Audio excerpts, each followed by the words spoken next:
Hoy vamos a hablar de un tema importante que es el segundo segmento de nuestro cuerpo, porque está situado por debajo de la cabeza, es el cuello.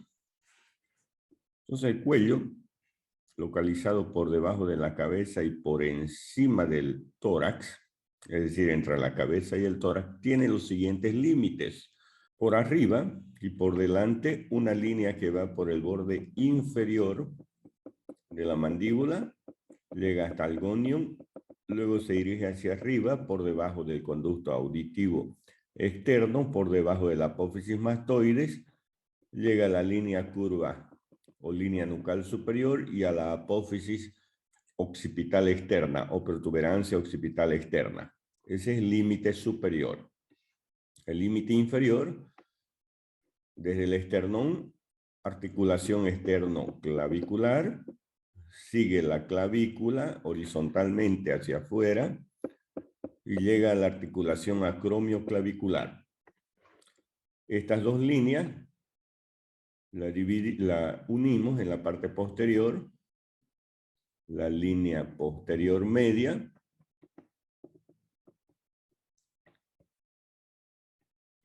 desde la articulación acromioclavicular hasta la apófisis espinosa de la C7 y de la C7 o cervical 7 hasta la parte superior, ¿no? Y esta línea en la parte anterior también lo unimos a través de la línea media. Ese es el límite del cuello. El cuello dividimos en tres regiones. Una región cervical anterior o una región anterior del cuello, región lateral del cuello y región posterior del cuello. Entonces, tres regiones tiene el cuello. Región anterior, región media y región posterior. La región anterior se encuentra un triángulo. El triángulo anterior del cuello. En la región lateral del cuello se encuentra otro triángulo, que es el triángulo o la región cervical lateral, con el triángulo lateral o posterior del cuello y la región esternocleidomastoidea. Y en la región posterior del cuello se encuentra la región de la nuca. Entonces, esa es la división del cuello. Ahora vamos a estudiar algunos triángulos que se encuentran en las regiones. En la región cervical anterior, el triángulo anterior. En la región cervical lateral, el triángulo posterior o triángulo lateral. Y cada una de esas regiones cervicales tienen otros subtriángulos. Vamos a retirar la piel y vamos a colocar la parte muscular. Muy bien, nos acercamos ahí al cuello. Ya estamos en la región cervical anterior. ¿Qué vamos a encontrar en la región cervical anterior? Vamos a encontrar el triángulo anterior. Triángulo anterior del cuello. ¿Cómo está delimitado este triángulo? Vamos a ir anotando. Nada, Emily.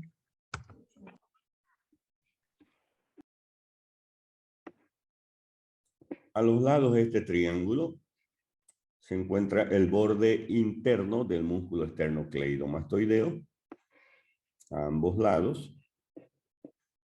En la parte inferior, la horquilla del esternón. Y superiormente se encuentra el hueso hioides. Ese es el triángulo anterior del cuello. ¿Qué encontramos en el triángulo anterior del cuello? ¿Cuáles son los planos? Los planos de este triángulo es la piel, desde la superficie hasta la profundidad. La piel,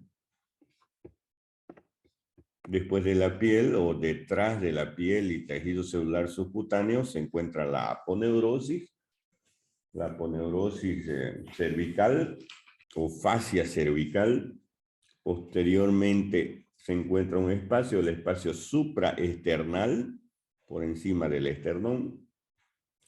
Los músculos infrahioideos el conducto laringotraqueal, es decir, la laringe y la tráquea, el conducto faringoesofágico, la faringe y el esófago, y la glándula tiroides.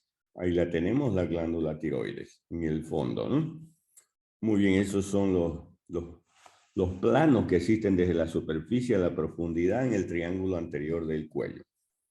Entonces vamos a borrar este triángulo y en la parte superior, por encima del hueso hioide, existe otro triángulo. Existe otro triángulo. Ese espacio que tenemos ahí es el triángulo submentoniano. Por debajo del mentón, esto es el mentón, ¿no?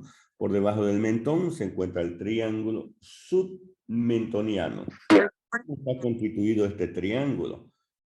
Por el vientre anterior del músculo digástrico, por abajo el cuerpo del hueso hioides.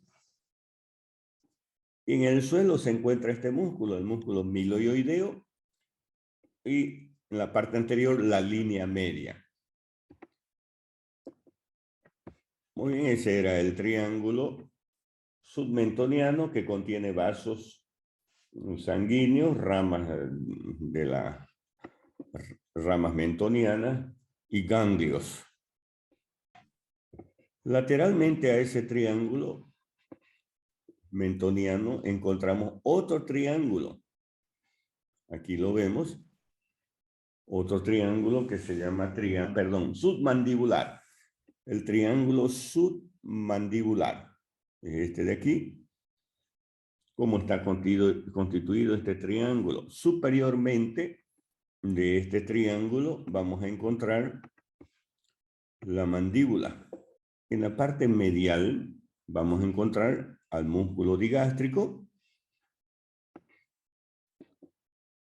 vientre anterior y vientre posterior del músculo digástrico. Y en la pared inferolateral encontramos la fascia cervical.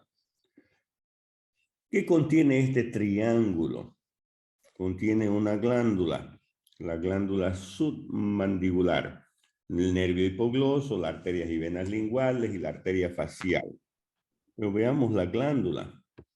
Ahí se encuentra la glándula submandibular, alojada prácticamente en este triángulo, el triángulo submandibular. Vamos a seguir viendo los otros triángulos que se encuentran en la región cervical anterior. Hemos hablado que hay el triángulo anterior, el triángulo submentoniano, el triángulo submandibular. Existe otro triángulo, que es el triángulo muscular. ¿Cómo está constituido el triángulo muscular? Vamos a ir anotando. En la línea media o en la parte media se encuentra la línea media. Lateralmente el músculo esternocleidomastoideo y en la parte superior este músculo que es el músculo omoioideo. Músculo omoioideo, la línea media y el músculo esternocleidomastoideo. Ese es el triángulo muscular. Contiene a los músculos de la región infraioidea y vísceras infraioidea. Existe otro triángulo que es el triángulo carotídeo. Vamos a borrar el triángulo muscular. El triángulo carotídeo está constituido por el omoioideo, el vientre superior del omoioideo, lateralmente el músculo esternocleidomastoideo, el borde interno del músculo esternocleidomastoideo, y superiormente el músculo digástrico, su vientre posterior del músculo digástrico. Ese es el triángulo carotídeo. ¿Por qué se llama carotídeo? Porque ahí se encuentran las arterias carótidas, la división de las carótidas.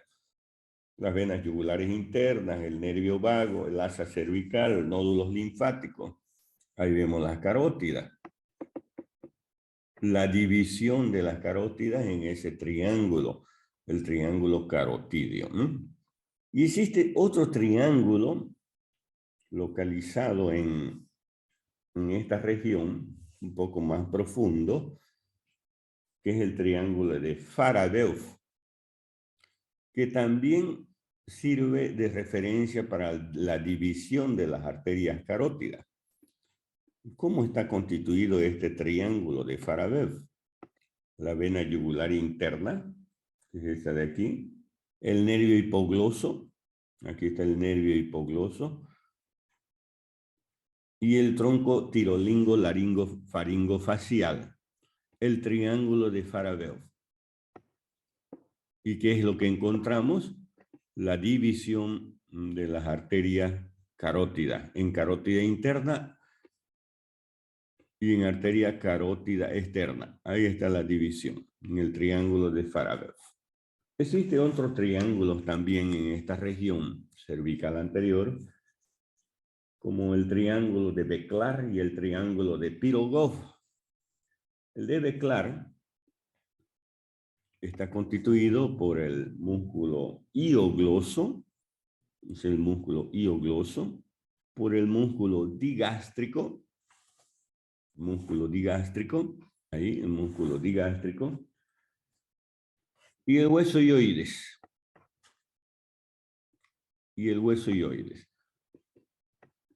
Ese triángulo contiene a la arteria y a la vena lingual. Y existe el otro triángulo, el de Pirogov, que está constituido por este nervio, el nervio hipogloso en la parte superior,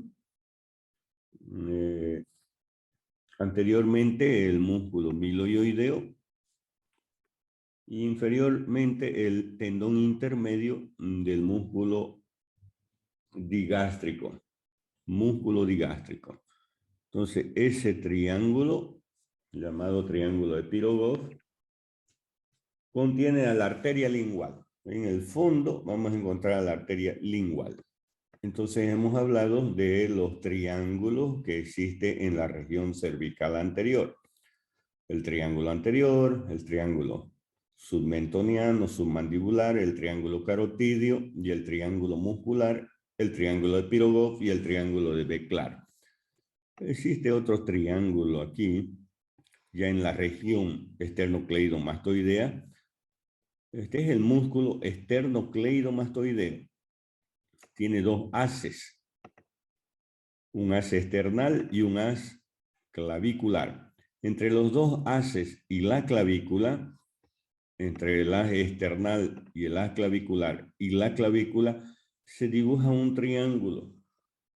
Se llama así triángulo de Sedillot, que contiene a la vena yugular interna y profundamente a la arteria carótida común. Ya lateralmente, en la parte lateral, vamos a encontrar otro triángulo en la parte lateral del cuello. Es el triángulo posterior o triángulo lateral del cuello. ¿Cómo está constituido este triángulo? Vamos a delimitarlo. En la parte posterior, el músculo trapecio. La parte anterior, el borde posterior del músculo esternocleidomastoideo, y por abajo, la clavícula.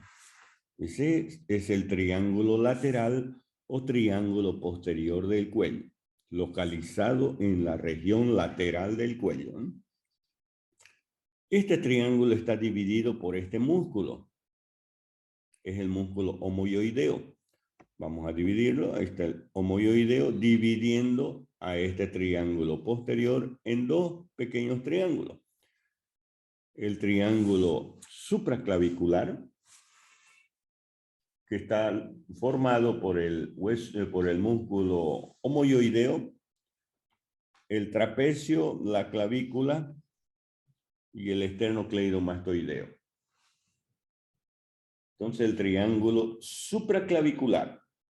Luego existe otro triángulo por encima, el triángulo occipital, o también llamado homotrapezoidal, delimitado inferiormente por el músculo omoioideo, por el músculo trapecio y por el borde posterior del músculo esternocleidomastoideo. Así constituidos los triángulos del cuello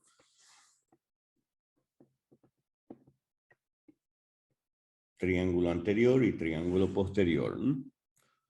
Y el contenido del triángulo anterior, como hemos visto, es los músculos infraoideos, la laringe, la tráquea, la faringe, el esófago y la glándula tiroides. ¿Cuáles son los músculos infraoideos? Los músculos infraoideos lo vamos a ir viendo. Ahí tenemos uno de ellos, el músculo esternoioideo. Esternoioideo. ¿Dónde se origina? En el esternón y termina en el hueso ioides. Otro músculo es el músculo homoioideo. El homoioideo tiene dos vientres, un vientre superior y un vientre inferior. Ahí está, este es el vientre inferior del músculo homoioideo. ¿Dónde se origina el homoioideo? El nombre lo dice, en el omóplato, en el borde superior del omóplato o escápula. Desde allí se dirige hacia arriba y hacia adentro y hacia adelante.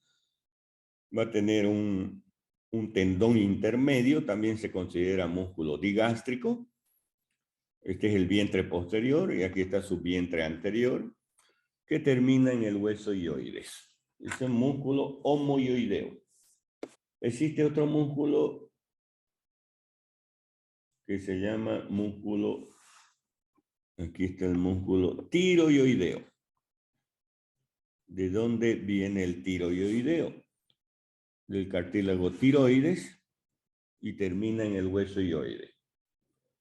Entonces, y el esternoioideo, ¿no? Viene del esternón al hueso ioides. Entonces, esos cuatro músculos, el esternotiroideo, el tiroideo y esternoioideo y el homoioideo forman los músculos de la región infraioidea. ¿Cuál es la acción de estos músculos? Terminan todos en el hueso ioides, por lo tanto va a descender el hueso ioides y por ende también abaten la mandíbula, ¿no? Están inervados estos músculos por el asa del hipogloso. El asa del hipogloso es la unión del nervio hipogloso con una rama profunda del plexo cervical. Ahora vamos a la región supraioidea. Por encima del hueso ioide, ahí está el hueso ioides, vamos a encontrar esa región que se llama región supraioidea. Y ahí vamos a encontrar cuatro músculos, es decir, cuatro músculos a cada lado, ¿no? Los músculos genioideo, miloioideo, digástrico y estiloioideo. Entonces, este es el músculo digástrico. El músculo digástrico también, di quiere decir dos, gástrico, vientre, que tiene dos vientres, un vientre anterior y tiene un vientre posterior. ¿De dónde viene el vientre posterior? De la ranura digástrica, localizada en la cara interna de la apófisis mastoides del temporal. Desde allí se dirige hacia adelante, forma un tendón, el tendón intermedio del digástrico, y se continúa con el vientre anterior. Se inserta en el hueso ioides y en el cuerpo de la mandíbula. Músculo digástrico. Existe otro músculo en la región supraioidea, el músculo miloioideo, donde se origina en la línea miloioidea de la cara interna del cuerpo de la mandíbula. Luego se dirige hacia adentro y va a formar el rafe miloioideo o línea blanca miloioidea, juntamente con el lado opuesto. Y también se inserta a nivel del hueso ioides. Recordemos que este músculo miloioideo forma el piso de la cavidad bucal. El piso de la cavidad bucal. Luego hay otro músculo, el músculo estiloioideo, que viene de la apófisis estiloides, del temporal, forma parte del ramillete riolano. y va a ir a terminar en el hueso hioides. Es un músculo estiloioideo.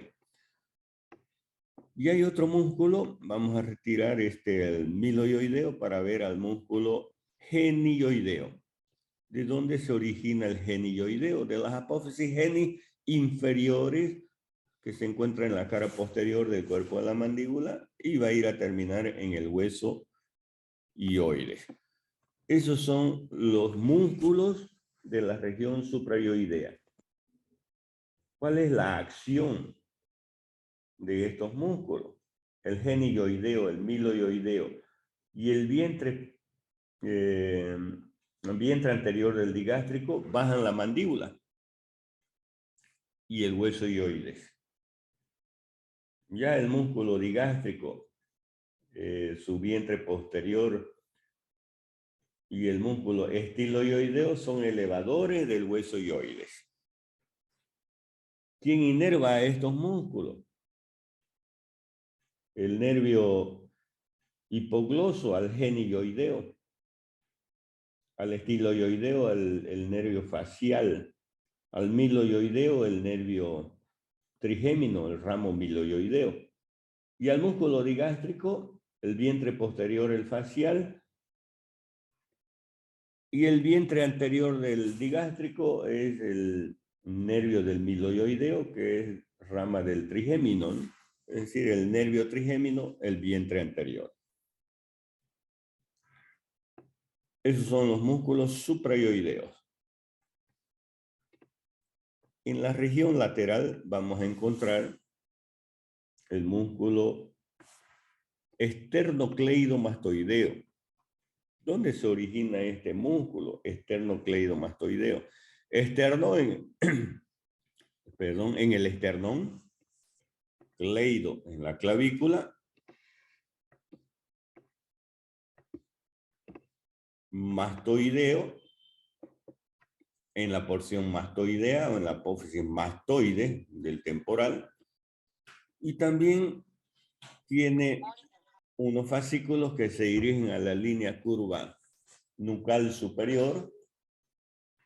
En realidad este músculo tiene 4 porciones: esternocleidomastoideo occipital, por eso algunos lo denominan cuádriceps de la cabeza o llave del cuello. ¿Cuál es la acción de este músculo?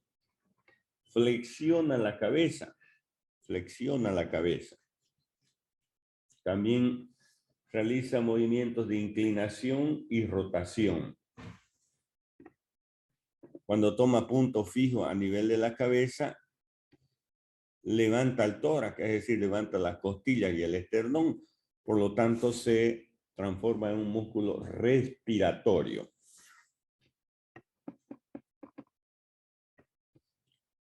También en esta región lateral del cuello, ya en el fondo del triángulo posterior, vamos a encontrar los músculos escalenos. Vamos a ocultar el esternocleidomastoideo para ver los escalenos, al músculo trapecio, y aquí está el homoioideo, ¿no? Aquí está el tendón intermedio del homoioideo, vamos a ocultarlo también, para ver a los músculos escalenos, escaleno anterior, escaleno medio y escaleno posterior. ¿Dónde se originan los músculos escalenos? El músculo escaleno anterior, su origen es a nivel de los tubérculos anteriores de la apófisis transversa de la tercera, cuarta, quinta y sexta vértebra cervical. Aquí están sus 4 fascículos de origen y va a ir a terminar en la cara superior de la primera costilla. Existe un tubérculo, inclusive, donde termina es el tubérculo de Lisfranc. Ya el escaleno medio se va a originar en la segunda, un poco más arriba, la segunda, tercera, cuarta, quinta y sexta vértebra cervical en los tubérculos anteriores de las apófisis transversas, y va a ir a terminar también en la cara superior de la primera costilla, al lado o por detrás del músculo escaleno anterior. Y el otro músculo escaleno es el músculo escaleno posterior.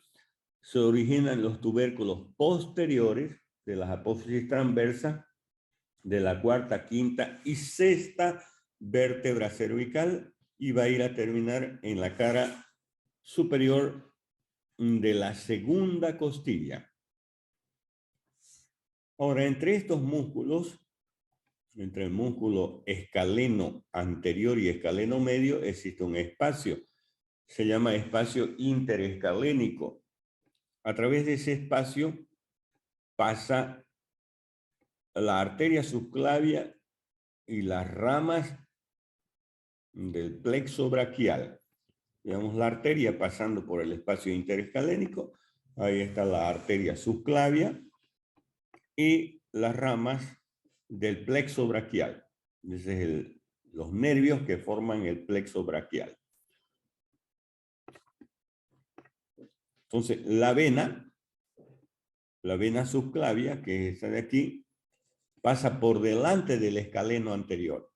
En cambio, la arteria subclavia pasa en el espacio interescalénico, entre el escaleno anterior y el escaleno medio.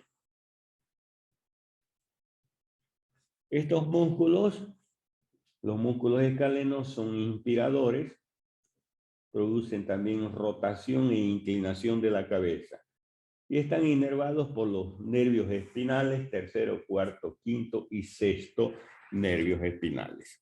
Otra estructura que se encuentra en el cuello, la laringe, es importante porque es el órgano de la fonación.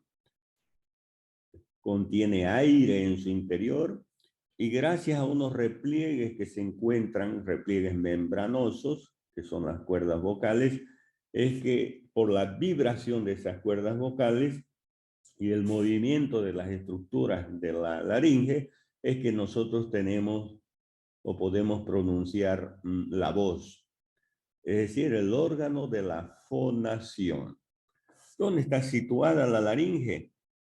La laringe está situada en la parte media y anterior del cuello. En las niñas es un poco más superior que en los niños, un poco más superior que en los adultos. Las mujeres es 1 centímetro menor, es menor la laringe, por eso el timbre de la voz es diferente en la mujer que en el hombre. Nosotros escuchamos hablar a una persona y decimos esa persona es mujer, sin verla, ¿no? O es hombre por el timbre de la voz, debido a que la laringe es menor, el timbre de la voz es agudo en la mujer, en cambio en el hombre es más grave, ¿no? El timbre de la voz, porque es un poco mayor la laringe, ¿no? ¿Cómo está constituida la laringe? Principalmente por cartílagos. Los cartílagos son 11, 3 impares y medio, el tiroides, el cricoides y el epiglótico, y 4 pares y laterales, 2 aritenoides, 2 corniculados, 2 cuneiformes y 2 sesamoideos anteriores. Y son los cartílagos. Y vamos a ir estudiando cada uno de los cartílagos. Y ahí vemos a la laringe. Desde aquí hasta aquí, ¿no? Es la laringe. Vamos a ver este primer cartílago. El cartílago cricoides. Vamos a aislarlo al cricoides, ahí ya lo vemos. El cartílago cricoides tiene la forma de un anillo. Tiene 2 orificios, un orificio superior que es ovalado, oval, y un orificio inferior que es redondeado. Tiene un arco anterior, en la parte anterior presenta un arco, es el arco anterior, que tiene un tubérculo en la parte anterior, que es el tubérculo cricoideo. En la parte superior de este arco, en su borde superior, inserta el ligamento cricotiroideo medio y más lateralmente al músculo cricoaritenoideo lateral. En la parte posterior de este arco anterior encontramos una superficie articular. Una superficie articular que es la cara articular tiroidea. Se articula con el asta menor del cartílago tiroides. Ese es el arco anterior. Y en la parte posterior, el cartílago cricoides presenta una lámina. Es la lámina del cartílago cricoides. Esta lámina inserta al músculo cricoaritenoideo posterior. Entonces, esta es la descripción del cartílago cricoides. Este cartílago se va a unir en la parte inferior con el primer cartílago de la tráquea a través de este ligamento, el ligamento cricotraqueal. En el borde superior del arco del cricoides se va a insertar el cono elástico. En realidad es una membrana, es una mucosa que va a formar la mucosa de la laringe. Es el cono elástico. Muy bien, el otro cartílago es el cartílago tiroides, localizado en la parte superior o por encima del cricoide. Ese es el tiroides, cartílago tiroides. ¿Cómo está constituido? Este cartílago está constituido por dos láminas que se unen en la parte anterior, formando un ángulo, el ángulo anterior del cartílago tiroides, y una prominencia, ¿no? Esa prominencia se llama nuez de Adán, la nuez de Adán. Entonces, el cartílago tiroides tiene láminas. Esta es la cara anterior de las láminas, formando en la parte anterior la nuez de Adán. Vamos a aislarlo. Ahí está el cartílago tiroides. Por encima está el hueso hioides, ¿no? Y este es el tiroides. Entonces, el tiroides tiene una cara anterior, tiene una cara posterior, tiene bordes superior e inferior, borde posterior. Entonces, la cara anterior del cartílago tiroides presenta una prominencia en la parte anterior. Es la prominencia laringe o nuez de Adán. La cara posterior, veamos posteriormente, y la cara posterior del cartílago tiroides presenta un ángulo por la unión de las dos láminas, el ángulo interno del cartílago tiroides. También presenta un borde superior. En el borde superior encontramos en la parte media una escotadura, la escotadura tiroidea superior. También presenta un borde inferior y presenta un borde posterior. Un borde posterior importante porque en la parte superior presenta el asta superior para el ligamento tiroideo lateral, y en la parte inferior este borde presenta el asta inferior para articularse con el arco del cartílago cricoides. El cartílago tiroides se une al hueso hioide a través de esta membrana, es la membrana tiroidea en la parte superior. Aquí vemos el asta inferior del cartílago tiroides articulándose con el arco del cartílago cricoides, formando la articulación cricotiroidea. Muy bien, ese es el cartílago, los dos cartílagos, el cricoides y el tiroides. Vamos a ver otro cartílago impar. Vamos a retirar esta membrana. Ese cartílago, el cartílago epiglótico. Cartílago epiglótico. Localizado en la parte anterosuperior de la laringe, posterior al cartílago tiroides.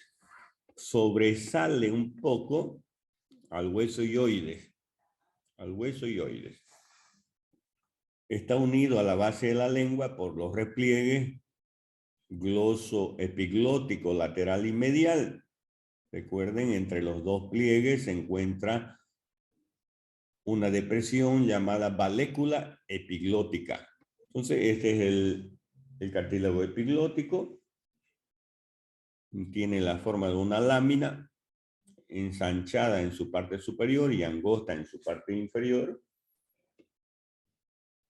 o forma ovoide, más ancha superiormente que inferiormente.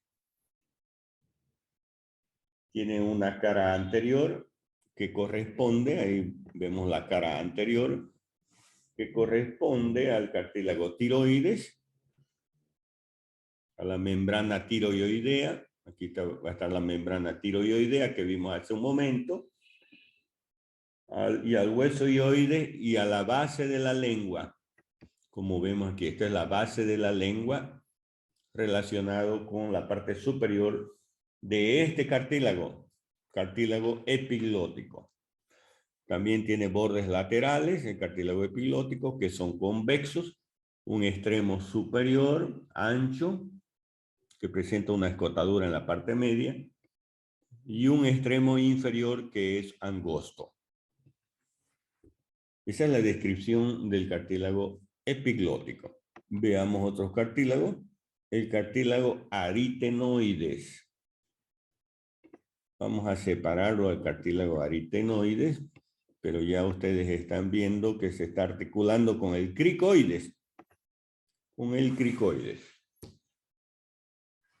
¿Qué forma tiene este cartílago? O los cartílagos aritenoides, porque son uno izquierdo y otro derecho. De una pirámide de base inferior. Están situados en estos cartílagos superior a las láminas del cricoide. Presentan tres caras. Cara medial, relacionada con la mucosa. Una cara posterior, con el músculo, los músculos aritenoideos. Y una cara anterolateral para los músculos tiroaritenoideos. Tienen una base. La base es importante porque presentan tres ángulos, y de los ángulos nacen unas apófisis, un ángulo anterior para la apófisis vocal, inserta al ligamento y al pliegue vocal, presenta una apófisis lateral un ángulo posterolateral para la apófisis muscular, y presenta un ángulo posteromedial. Vamos a aislar a el cartílago aritenoide, la forma de una pirámide triangular, con su cara medial, su cara posterior y su cara anterolateral. En la base presentan las apófisis vocal y apófisis muscular, y una apófisis y una porción medial. El vértice es libre. Ese es el vértice, ¿no? Muy bien, ese es el cartílago aritenoides. Internamente, continuándose al aritenoides, se encuentran los dos cartílagos corniculados, de forma cónicas o cilíndricas, situadas superior y medialmente al cartílago aritenoides. Enseguida lo vamos a ver. Aquí está el aritenoides y medialmente va a estar los dos corniculados. Y los cuneiformes van a estar dentro del pliegue mucoso ariteno-epiglótico. Los dos cuneiformes y los dos cartílagos sesamoideos anteriores, que son tres nódulos situados en el extremo anterior de los ligamentos vocales. Muy bien. ¿Cómo es internamente la laringe? Vamos a ver su interior de la laringe. Vamos a retirar el tiroides y vamos a ver la laringe en su interior, internamente, ¿no? Entonces, la laringe internamente presenta una membrana fibroelástica, tanto en la parte superior como en la parte inferior. En la parte inferior, la membrana fibroelástica lleva el nombre de cono elástico. Ya en la parte superior, esta membrana lleva el nombre de membrana cuadrangular. Estas membranas, el cono elástico o las membranas fibroelásticas, van a presentar dos engrosamientos. Vamos a acercarnos un poco ahí para ver los engrosamientos. Engrosamiento antero-posterior. Un engrosamiento inferior que se llama ligamento vocal. Esa es la cuerda vocal inferior o ligamento vocal. Y presenta un engrosamiento superior que se llama ligamento vestibular. Entonces tenemos el ligamento vestibular reforzado por la mucosa para formar el pliegue vestibular. Y también este ligamento, el ligamento vocal, está reforzado también por la mucosa, que es el pliegue vocal. La unión prácticamente de este ligamento con la mucosa forma el pliegue vocal. ¿Dónde se originan y dónde terminan? Recordemos que aquí en la parte anterior está el cartílago tiroides, que lo hemos retirado. Estos dos pliegues, o estos dos ligamentos, el ligamento vestibular y el ligamento vocal, se van a originar de la cara posterior del cartílago tiroides y ambos se dirigen hacia atrás para ir a terminar, recuerden el aritenoides, el cartílago aritenoides que tiene una apófisis vocal para insertar precisamente al ligamento vocal y al pliegue vocal. Y tiene una apófisis muscular que sirve precisamente para insertar al ligamento vestibular y al pliegue vestibular. El pliegue es la mucosa que cubre al ligamento, ¿no? Pliegue vestibular y pliegue vocal. Y vean cómo entre los dos ligamentos, entre el ligamento vestibular y el ligamento vocal, se forma un espacio lateralmente, se llama ventrículo de la laringe. A ambos lados están los ventrículos de la laringe. Y en la línea media, ¿qué encontramos en la línea media? En la línea media, entre los dos ligamentos o pliegues vocales, se encuentra un espacio que se llama glotis. Por encima de la glotis hay un espacio que se llama supraglotis. Y por encima de los pliegues vestibulares hay otro espacio que se llama epiglotis. Y por debajo de la glotis hay otro espacio que se llama subglotis o infraglotis. Esos son los espacios y las estructuras que se encuentran en el interior de la laringe. Es así como está constituida la laringe. También tiene músculos. La laringe tiene músculos. Otra vez lo estamos volviendo ahí el cartílago tiroides. ¿Cuáles son los músculos de la laringe? Músculos extrínsecos y músculos intrínsecos. Lo que nos interesan son los intrínsecos, los que solo se originan y terminan en los cartílagos de la laringe. Tenemos los músculos intrínsecos, los clasificamos de acuerdo a su acción con los pliegues vocales y con la glotis. Y los músculos los dividimos en músculos tensores, músculos dilatadores y músculos constrictores de la glotis. Los músculos tensores de las cuerdas vocales son los músculos cricotiroideos. Músculos cricotiroideos que van del cartílago cricoides al cartílago tiroides. Los músculos tensores. El músculo es un solo músculo, ¿no? El cricotiroideo, músculo tensor de las cuerdas vocales. Los músculos dilatadores de la glotis separan los pliegues vocales en realidad, dilatan la glotis, son dilatadores. Es el músculo cricoaritenoideo posterior. El músculo cricoaritenoideo posterior. Está más profundo, el cricoaritenoideo posterior es un músculo dilatador. Y los músculos constrictores de la glotis tenemos al cricoaritenoideo lateral, al tiroaritenoideo, a los músculos vocales, al tiroaritenoideo superior, al aritenoideo oblicuo y al aritenoideo transverso. De estos 6 músculos nombrados que son constrictores de la glotis, todos son pares, excepto el aritenoideo transverso, que es un músculo impar.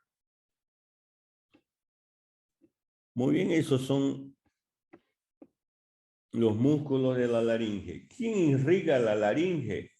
Las arterias laríngeas. Laringea superior, que es rama de la arteria tiroidea superior, ingresa prácticamente a la laringe a través de la membrana tiroidea. Aquí hay un orificio. Ahí está, vean ustedes cómo hay la membrana tiroidea. Tiene su orificio. A través de ese orificio se introduce esta arteria, la arteria laríngea superior, que es rama de la arteria tiroidea superior. La tiroidea superior,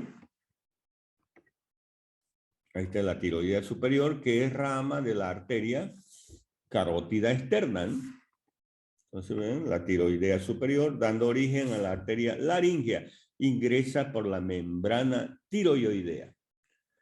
Y también la arteria laríngea inferior, que es rama de la tiroidea inferior. Tiroidea inferior es rama de la subclavia. Y hay otra arteria que es inconstante, la arteria laríngea media. Los nervios que están inervando a la laringe son el nervio laríngeo superior. Aquí está el nervio laríngeo superior, que es rama del neumogástrico. Se origina a nivel de la región cervical en el neumogástrico.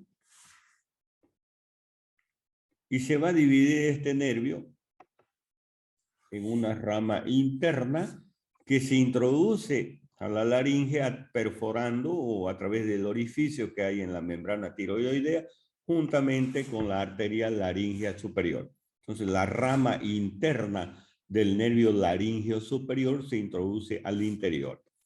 Y esta es la rama externa del nervio laríngeo superior. Discurre o desciende anteriormente junto con la arteria tiroidea superior. Esta es la arteria tiroidea. Van juntamente con la rama externa del nervio laríngeo superior. Y ya la rama externa del nervio laríngeo va a inervar a los músculos constrictor inferior de la faringe y al cricotiroideo. Y existe un nervio importante que va a inervar a la laringe, que es el nervio laríngeo inferior o nervio recurrente, que se origina en la parte superior del tórax, rama del neumogástrico. Nervio laríngeo inferior o recurrente. Todos los músculos de la laringe que hemos hablado, que son tensores, dilatadores y constrictores, están inervados por el nervio laríngeo inferior o recurrente, excepto el músculo cricotiroideo que está inervado por la rama externa del nervio laríngeo superior. Muy bien. Ahora la laringe, vamos a retirarlo, los músculos y los nervios. Este cartílago epiglótico, es importante en el momento de la deglución. Cuando nosotros deglutimos, es decir, tragamos nuestro alimento, este cartílago abate a la laringe, es decir, cierra la laringe para que el alimento no se vaya hacia las vías aéreas superiores. Por eso es la importancia de este cartílago, el cartílago epiglótico. Entonces eso en relación a la laringe. Y vamos a hablar de esta glándula. Es la glándula tiroides. Ahí está la glándula tiroides. Glándula tiroides es una glándula de secreción interna. Es una glándula endocrina. Produce hormonas, la T3 y la T4. Mide 6 centímetros de ancho, 6 centímetros de alto, pesa 30 gramos, es de color pardo rojiza, de consistencia blanda.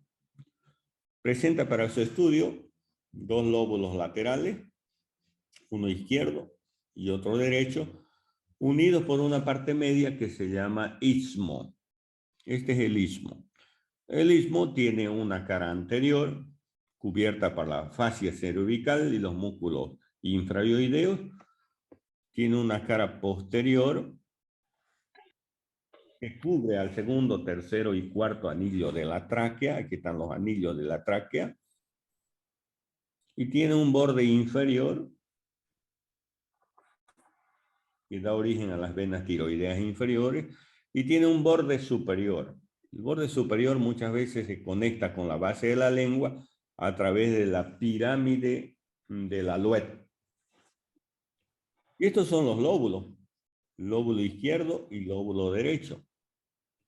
Estos lóbulos presentan para su estudio una cara anterolateral, una cara medial y una cara posterior, un extremo superior y un extremo inferior. La cara anterolateral de los lóbulos, que son uno izquierdo y otro derecho, están cubiertas por la fascia cervical y los músculos infraoideos. Ya la cara medial cubre a los 5 o 6 primeros anillos de la tráquea, al cartílago tiroides y al cartílago cricoides, parte del tiroides y al cricoides. Y presenta una cara posterior. Esta es la cara posterior de los lóbulos. La cara posterior es importante porque está relacionado con el paquete vasculonervioso del cuello.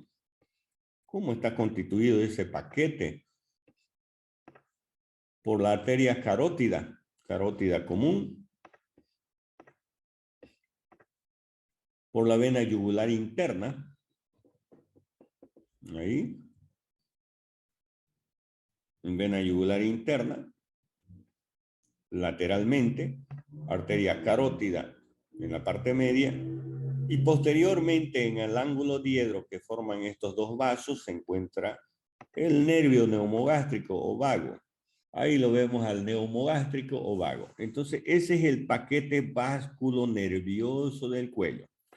Arteria carótida común, nervio vago o neumogástrico y la vena yugular interna, localizado en la cara posterior de los lóbulos de la glándula tiroides o en la borde medial del músculo esternocleidomastoideo, en una región que se llama región carotídea, ¿no?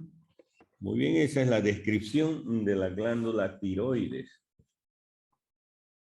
La glándula tiroides irrigado por la arteria tiroidea superior, la arteria tiroidea inferior y por la arteria tiroidea media.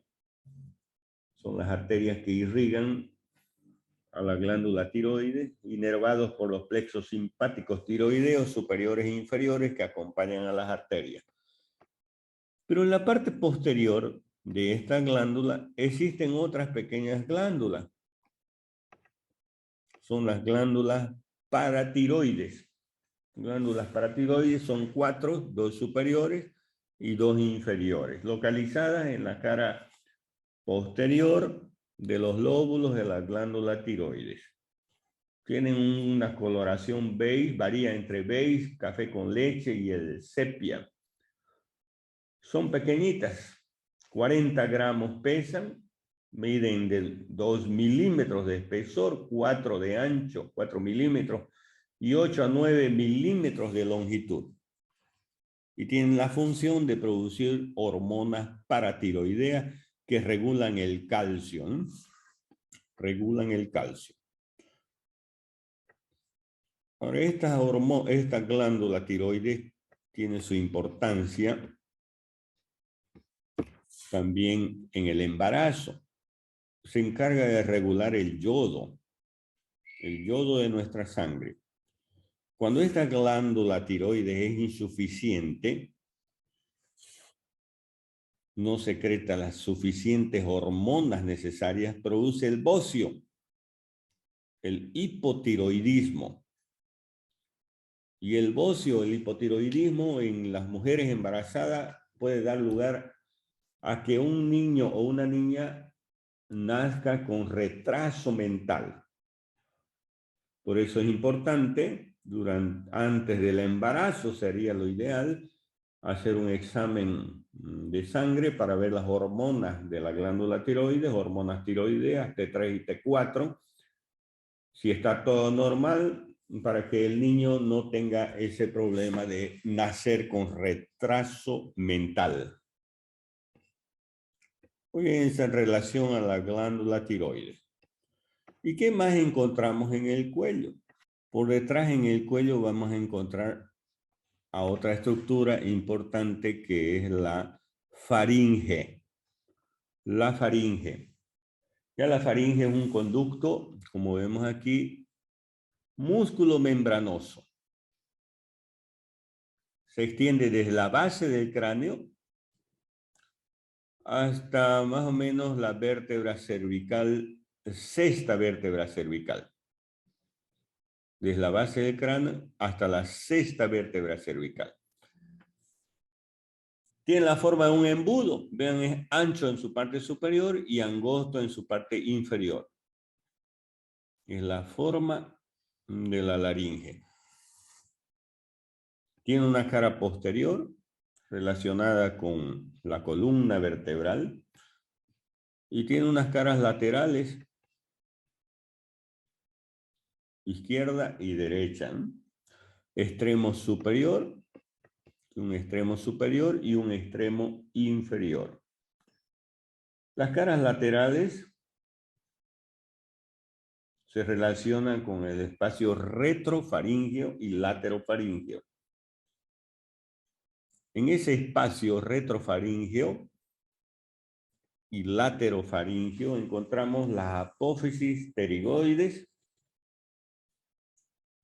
el rafe pterigomandibular, el extremo posterior de la línea miloidea, la cara lateral de la raíz de la lengua, el asta mayor del hueso hioide y el ligamento tiroideo. Ahora, ahí se encuentra localizado entre esas estructuras el espacio laterofaríngeo. ¿Y qué contiene el espacio laterofaríngeo? La carótida interna, la vena yugular interna, los nervios glosofaringios, los nervios neumogástricos, los nervios accesorios, el hipogloso, el tronco simpático. Eso posteriormente. Y anteriormente encontramos la glándula paratiroide, o parótida, perdón, la carótida externa y las venas yugulares externas. Inferiormente el paquete vasculonervioso y la glándula tiroides. El extremo superior se encuentra en la base del cráneo y el extremo inferior en la vértebra C6, en el borde inferior de la vértebra C6. Ahí termina. La faringe tiene tres porciones. La nasofaringea, que se continúa con las fosas nasales, y en la parte posterior superior de la nasofaringe termina la trompa auditiva. La trompa auditiva es la trompa que conecta el oído medio o la caja del tímpano con la rinofaringe. También otra porción es la bucofaringe, continuidad con la boca, con el orificio posterior de la boca, el istmo de las fauces. Y la última porción, la porción inferior, es la laringofaringe. La laringofaringe. Esas son las tres porciones que tiene la faringe. Los músculos de la faringe son los músculos constrictores, superior, medios e inferiores, que comprimen prácticamente el alimento cuando pasa de la boca hacia la faringe, ayuda a la deglución, estrechan el diámetro anteroposterior y transversal de la faringe. Esa es la acción de los músculos constrictores. Y también tenemos los músculos elevadores, como sea el músculo palatofaríngeo o faringoestafilino, y el músculo estilofaríngeo y el petrofaríngeo. ¿Y quién irriga la faringe? las arterias faríngeas, ¿no? Inervado por el plexo faríngeo, que es la unión del neumogástrico con el glosofaríngeo, forman el plexo faríngeo. Muy bien. ¿Y cuál es la parte de la osteología del cuello? Veamos la osteología del cuello. El cuello está constituido posteriormente por la columna vertebral cervical, anteriormente el hueso hioides. El hueso hioides que tiene un cuerpo, ¿no? Tiene astas mayores y tiene astas menores.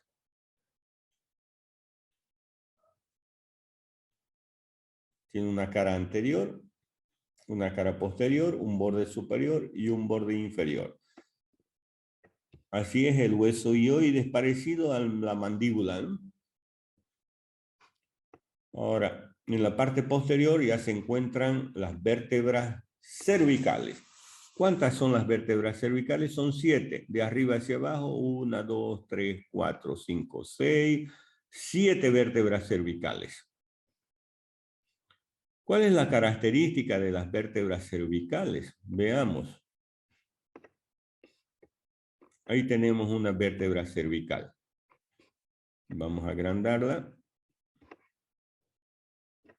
Muy bien. Tienen un cuerpo, un agujero vertebral, una apófisis espinosa, apófisis transversas, apófisis articulares superiores,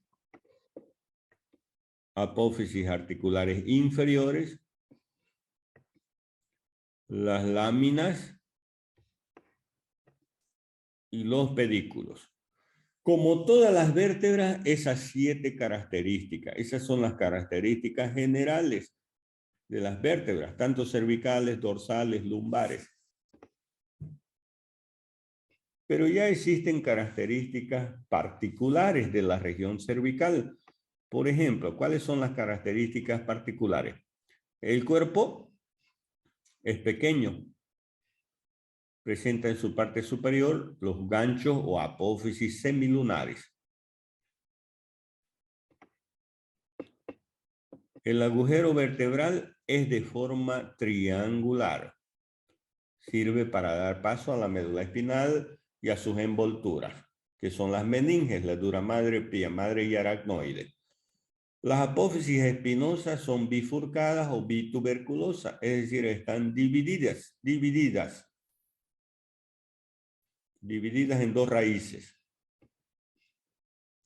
Las apófisis transversas, estas son las apófisis transversas, presentan un tubérculo anterior y un tubérculo posterior. Aquí está la otra apófisis transversa, tubérculo anterior, tubérculo posterior. Recordemos en los tubérculos anteriores de las apófisis transversas, originándose los músculos escalenos anterior y medio, y en los tubérculos posteriores de las apófisis transversas, el escaleno posterior. En la base de la apófisis transversa existe el agujero transverso. El agujero transverso que sirve para dar paso a la arteria vertebral y al nervio de Franco y Fran. Arteria y vena vertebral y al nervio de Franco y Fran. Luego tenemos las apófisis articulares superiores que miran hacia arriba y hacia atrás y sirven para articularse con las apófisis articulares inferiores de la vértebra suprayacente. Y tenemos las apófisis articulares inferiores que miran hacia abajo y hacia adelante y sirven para articularse con las apófisis articulares superiores de la vértebra infrayacente. Las láminas de forma cuadrilátera y los pedículos que unen el cuerpo de la vértebra al resto de la vértebra. Esas son las características particulares de la región cervical, de las vértebras cervicales. Pero existen algunas características individuales, algunas vértebras que tienen su propia característica. Así tenemos esta vértebra, por ejemplo, una característica individual de la primera vértebra, el atlas. Veamos cómo es el atlas. Ahí está el atlas. Vamos a poner así. Un arco anterior. En la parte anterior presenta el tubérculo anterior. Y en la cara posterior del arco anterior presenta una superficie articular. Sirve para articularse con la apófisis odontoides o diente del axis. También tiene un arco posterior, que es más largo transversalmente que el arco anterior, y presenta el tubérculo posterior. Presenta el agujero vertebral. El agujero vertebral está dividido. Aquí está el ligamento transverso. El ligamento transverso que divide a este agujero vertebral en una porción anterior de forma cuadrilátera para alojar al diente del axis, y en una parte posterior de forma triangular que sirve para alojar a la médula espinal y sus envolturas. ¿Qué más presenta el atlas? Un cuerpo o dos masas laterales. Estas son las masas laterales que tienen una cara superior en forma de una suela de zapato que sirve para articularse con los cóndilos del occipital, formando la articulación atlanto-occipital. Recordemos que también tiene la forma de una suela de zapato, ¿no? El cóndilo del occipital. Y tiene una cara inferior, las masas laterales articulares, para articularse con la cara superior del cuerpo del axis, que es la segunda vértebra cervical. También tienen apófisis transversa con sus agujeros transversos. Esa es la característica individual de la primera vértebra cervical. Ahora, la segunda vértebra cervical, ¿cómo es? Es el axis o epistrepeus. El axis que presenta para su estudio. Presenta un cuerpo. En la cara superior del cuerpo presenta una apófisis. La apófisis odontoide o diente del axis. Esta apófisis odontoide presenta una superficie articular que sirve para articularse con el arco anterior del atlas. Aquí la superficie articular. Para articularse con la cara posterior del arco anterior del atlas. También presenta en la cara superior del cuerpo dos superficies articulares para articularse con la cara inferior del atlas. Y en la parte inferior del cuerpo también otra superficie articular para articularse con la tercera vértebra cervical. Ahora, ¿cómo es el agujero? El agujero vertebral del axis tiene la forma de un corazón de naipe francés. Para alojar a la médula espinal y sus envolturas, la apófisis espinosas, las láminas, los pedículos y su apófisis transversa con el agujero transverso. Esa es la característica de la segunda vértebra cervical, que es el axis. Existe la sexta vértebra cervical. La característica de la sexta vértebra cervical que su tubérculo anterior de la apófisis transversa es más desarrollado que el tubérculo posterior. Como vemos aquí, este es tubérculo anterior bien desarrollado. También se llama tubérculo de Chassagne o tubérculo carotidio. Sirve para identificar a la arteria carótida. El tubérculo carotidio o tubérculo de Chassagne. Y otra característica individual que tiene estas vértebras, principalmente la séptima vértebra cervical, es que su apófisis espinosa de la séptima vértebra cervical es más pronunciada que el resto de las apófisis espinosas. Es más larga la apófisis espinosa. Aquí es donde termina, en la parte posterior, el límite inferior del cuello, ¿no? Entonces, la apófisis espinosa de la séptima vértebra cervical o apófisis prominente más pronunciada que el resto de las vértebras cervicales. Esa es la característica individual de la séptima vértebra cervical. Y así hemos avanzado esta parte de la anatomía del cuello. Hemos visto los límites del cuello. Hemos dividido al cuello en una parte anterior, región anterior del cuello, región lateral del cuello y región posterior del cuello. En estas regiones existen la región cervical anterior, región cervical media y región cervical posterior. La región cervical anterior con sus triángulos, los triángulo anterior, triángulo submentoniano, triángulo submandibular, triángulo muscular, triángulo carotidio, triángulo de Pirogov, triángulo de Beclar. También en el triángulo anterior o en la región cervical anterior, la glándula tiroides, la laringe, la faringe, los músculos suprayoideos, los músculos infrayoideos. Y en la región lateral del cuello, el triángulo lateral o posterior del cuello con la región esternocleidomastoidea. El triángulo lateral o posterior del cuello dividiéndose en dos subtriángulos, el triángulo supraclavicular y el triángulo homotrapezoidal u occipital. Y en la parte posterior, la nuca, ¿no? Ya hemos visto los músculos también, músculos escalenos, en la región lateral del cuello, escaleno anterior, medio y posterior, y los músculos, el músculo esternocleidomastoideo. Y la glándula tiroides, laringe y faringe, ¿no? Eso en relación a la anatomía del cuello, ¿no?